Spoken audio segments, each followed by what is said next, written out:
Just click on. That I can just do the mic from here, so then no one has to worry about turning the mic on. That's fine, but we need to. So the green means. So when green's up there, that means that's when you can.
Well,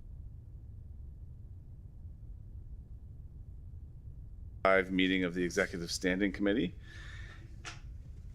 The Halifax Regional Municipality is located in Mi'kma'ki, the ancestral and traditional lands of the Mi'kmaq people. The municipality acknowledges the peace and friendship treaty signed in this territory and recognizes that we are all treaty people.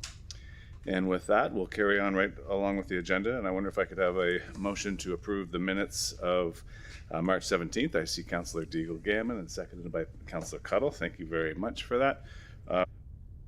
Favor? The motion passes. Very good. Colleagues, on the approval of the order of business and additions and deletions, I guess I'll turn to you, Mr. Clerk. Are there any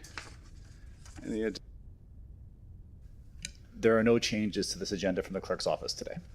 Okay, any others, colleagues? Councillor Mancini. Mr. Mayor, I'd like to have information item 1 brought forward at a future agenda item for discussion. I believe that'll be an in-camera one. Okay. Okay, I just have some questions about the process, if you don't mind, if that's appropriate. Yeah, let's do that. Yep, thank you. Yep, very good. Okay, so that will be in camera. Very good. Any business arising out of the minutes? Seeing none. Any? Oh, yeah, thank you. Would you move that, Deputy Mayor? Approve the order of business. And seconder, Councillor Hartling. All those in favor? The agenda is the agenda is approved. Thank you for that. Any conflicts of interest to report today? Seeing none. Motions of consideration? None. Motions of rescission? None. Consideration of deferred business? None. Notices of tabled matters? None. Mr. Clerk, is there any correspondence today for the committee? There's been no additional correspondence received for this meeting today. Okay. Any petitions?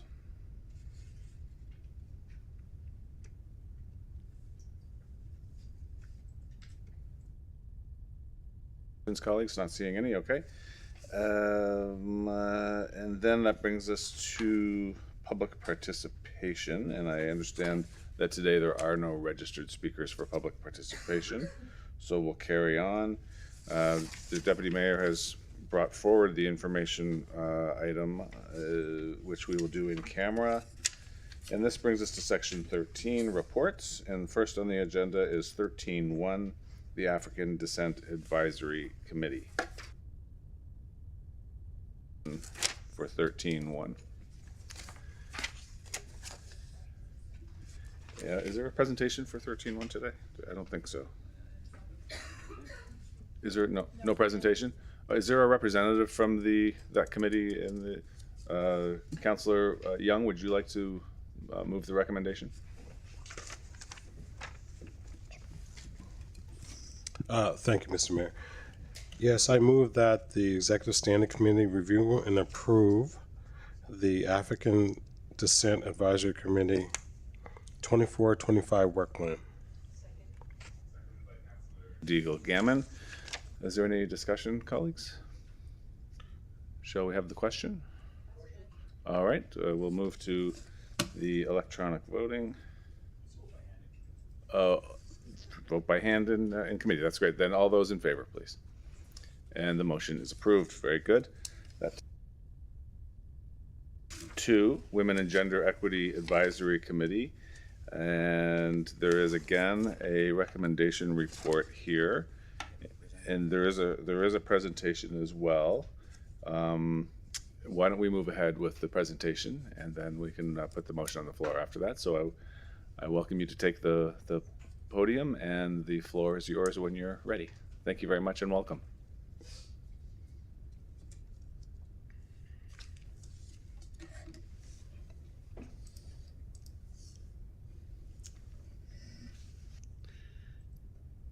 Good morning, Mayor Fillmore and council members. Thank you very much for the opportunity to meet with you today.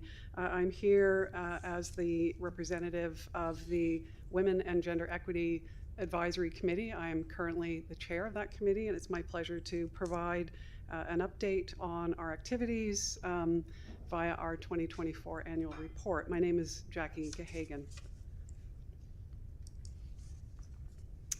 So for today's presentation, I'll be providing an update on our committee membership and meetings and an overview of our priorities, actions, and outcomes.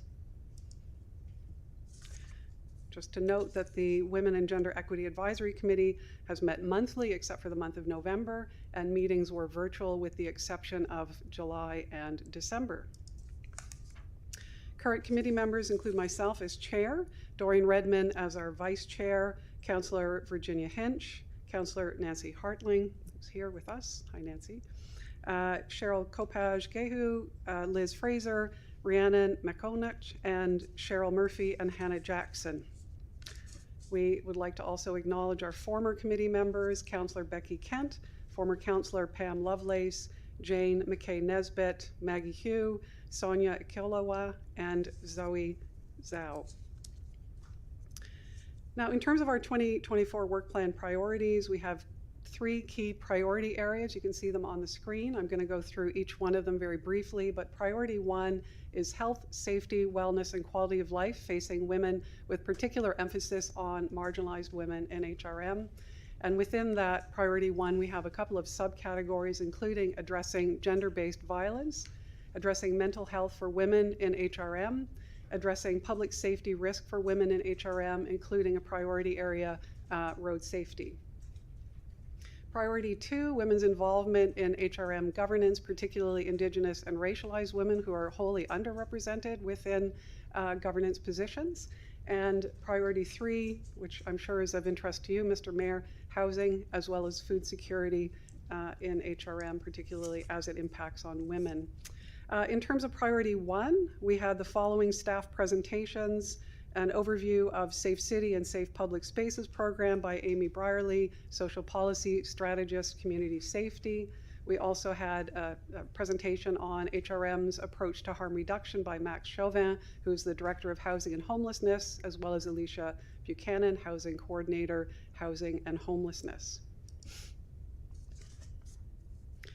In terms of priority 2, we had a number of staff presentations that were really important to the work of this committee, including Gender-Based Analysis Plus, or GBA Plus, practices at Halifax Regional Municipality, and that was provided by Carolyn Hemstock from Immigrant Services and Tracy Jones-Grant, who is Manager of Diversity and Inclusion.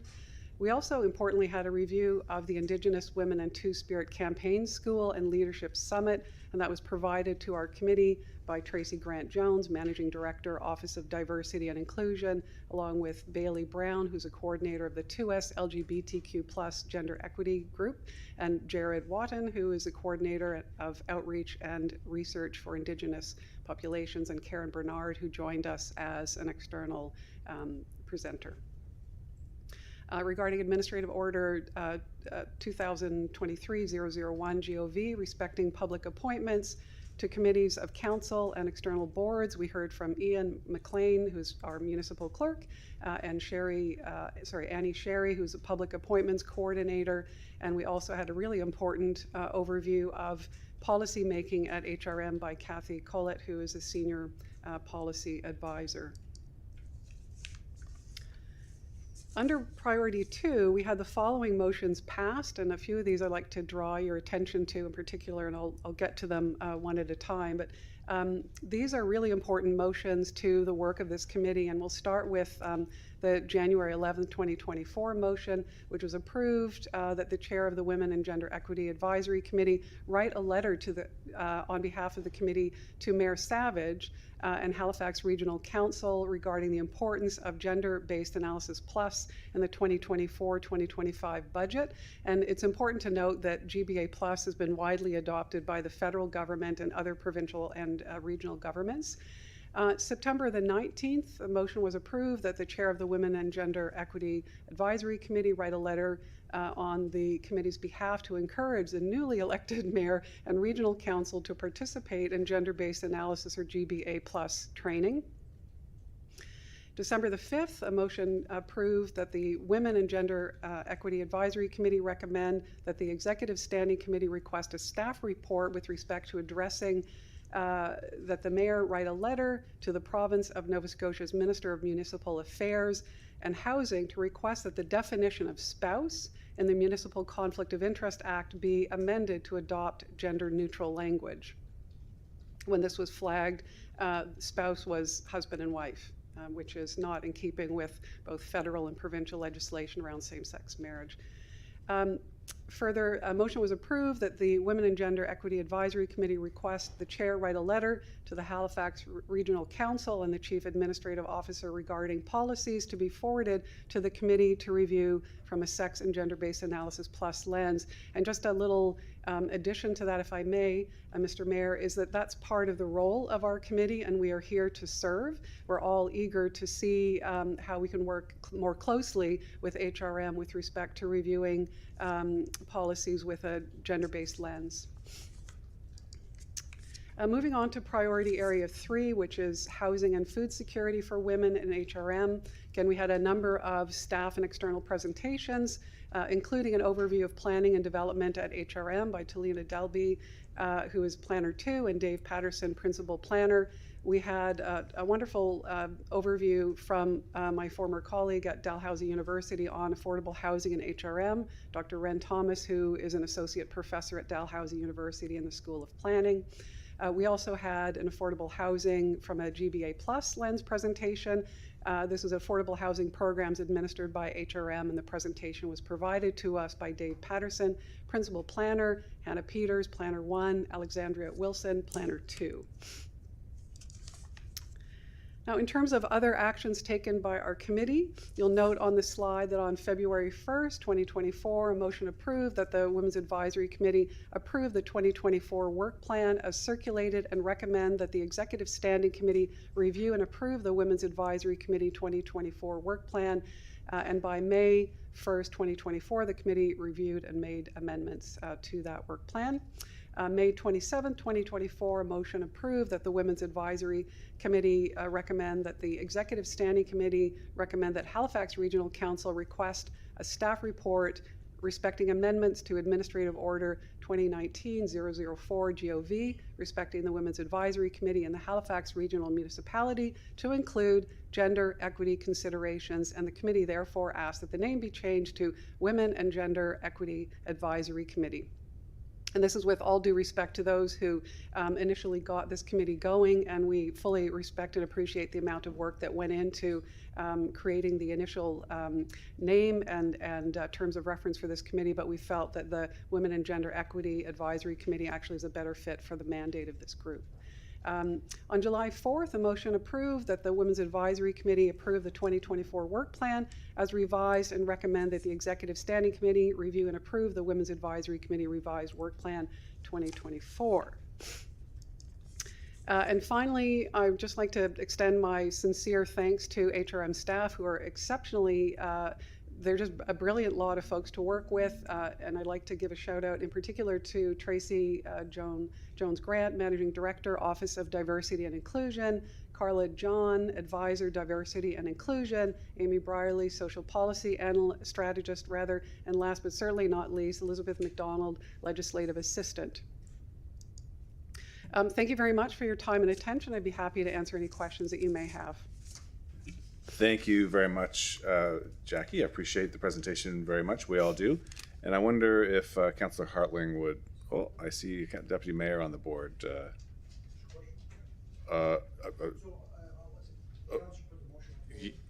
Thank you. Yeah, very good. Councillor Hartling, would you like to put the motion on the floor? Yeah. Thank you. Thank you very much, Mr. Mayor. I move that the Executive Standing Committee accept the report dated April 3rd, 2025. Thank you. Councillor DeGuglielmo. And going on to discussion, Deputy Mayor, please.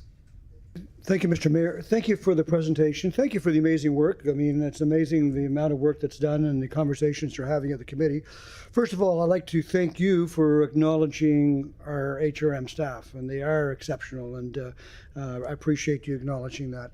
My question is around gender-based violence. I saw that was an area of focus. And can you share with me what the discussion has been at the committee level around gender-based violence, and what discussions, was there an opinion or a stance taken? Is there a position that the committee is taking? I'd be very interested in hearing about that. So just a small question then, Deputy Mayor. Thank you for that. So with respect to gender-based violence, it's a complicated assortment of factors that implicate how gender-based violence is dealt with. So as you may appreciate, many instances of gender-based violence go unreported or underreported. And so the question was, what is HRM doing to ensure that there is a safe, affirming way for individuals experiencing gender-based violence to come forward and make their experiences with gender-based violence known. So it's an ongoing conversation with our committee. There is no definitive, this is the intended outcome, but rather to increase awareness about gender-based violence in HRM, and with that to increase awareness of what services and supports currently exist in HRM to help individuals address gender-based violence. So we have had a fulsome conversation about what this looks like, and it infiltrates areas such as housing. So people that are precariously housed also experience issues of gender-based violence in finding a safe space to live, and we know that's a critical issue in HRM. Food security is also a form of gender-based violence, and we know disproportionately that women and children experience food insecurity.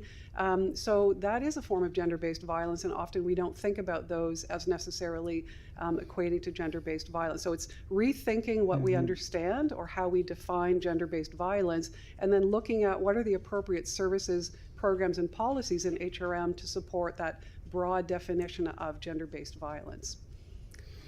Yeah, thank you for that. And it's not an easy conversation. It's a very complicated. There's many facets to it. We are in a crisis when it comes to intimate partner violence and gender-based violence in our country, province, and municipality. I sit on the board of the Police Commission, and so when I saw that as part of your presentation, it intrigued me. I'd like to plant a seed of maybe if it's appropriate, I wouldn't mind having the committee address the Board of Police Commission on this topic. So before you leave, I'll give you my contact information, and maybe we could discuss that further. It's important that we continue to speak about this topic as much as possible, and I've personally taken on that challenge at the Board of Police Commission that we continue to speak about it. We've had several speakers come in, and so I think the Women's Advisory Equity Committee, it would make sense to have a conversation at the Board of Police Commission. So maybe we can chat afterwards. Appreciate that. Thank you. Mr. Mayor? Thank you, Deputy Mayor, and we'll move to Councillor White, please. Thank you, Mr. Mayor. My question, I believe, would be for Madam CAO. I do remember talking about the definition of a spouse thing, but I don't remember a letter coming to us about GBA training and sex and GBA plus policy review. Or did those come to council, or where are those two? Through Mr. Mayor to the councillor, I believe that may have predated this council, but it's certainly something we can circulate again. Does the solicitor have a recollection of the timeline on that? I think it was before the election. The guidelines and the language pieces. Yeah, we can certainly dig those out and circulate them again to the new mayor and council. Yeah, because it's requesting training for us. I know our time is limited, but also that policies be sent to the committee. So just wondering if, yeah, and that one was December. So yeah, I'd love to hear more. Thank you. Thank you, colleagues. I don't see any other names on the board. So what is your pleasure? Call for the question. Okay. Yeah, okay. And this is a hand vote, colleagues. So all those in favor? And the motion carries. Thank you very much for your work and for your time today. We'll look forward to more conversations. Thanks. See you in camera. Okay, very good, thank you. Okay, colleagues.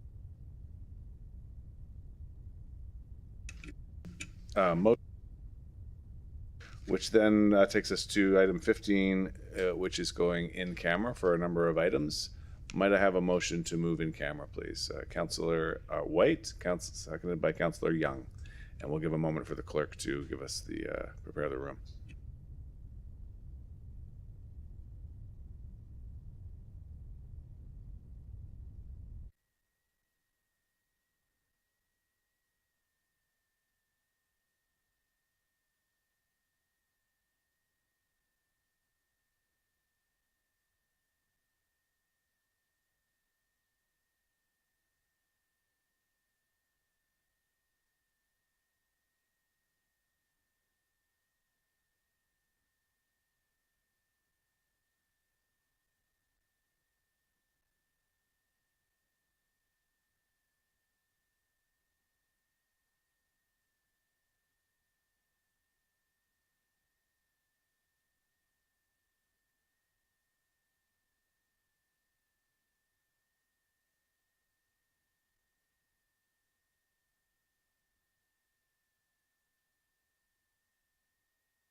Very much for your patience. Councillor White, if you'd like to move the minutes, please.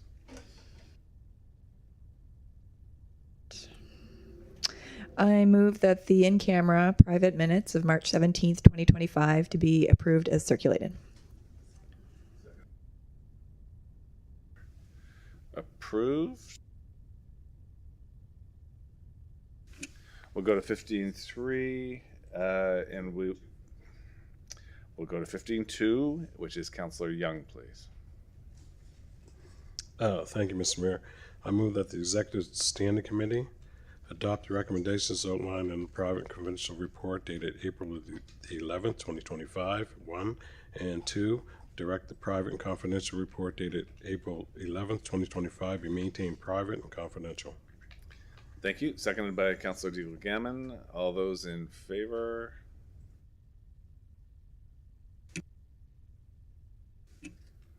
Thank you very much. And we will go to, for item 15.3, we'll go to Councillor Hartling, please.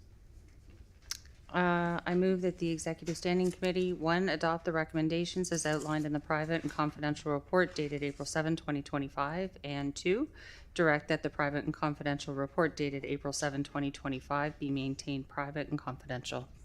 Seconded by Councillor Cuddle. All those in favor? The motion is approved. Thank you.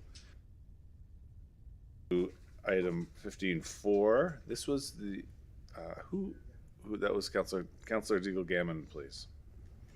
Thank you, Mr. Mayor. I move that the Executive Standing Committee, 1, adopt the recommendations as outlined in the private and confidential report dated April 9, 2025, and 2, direct that the private and confidential report dated April 9th, 2025 be maintained private and confidential. Seconder? I saw Councillor Young first there. Thank you very much. All those in favor?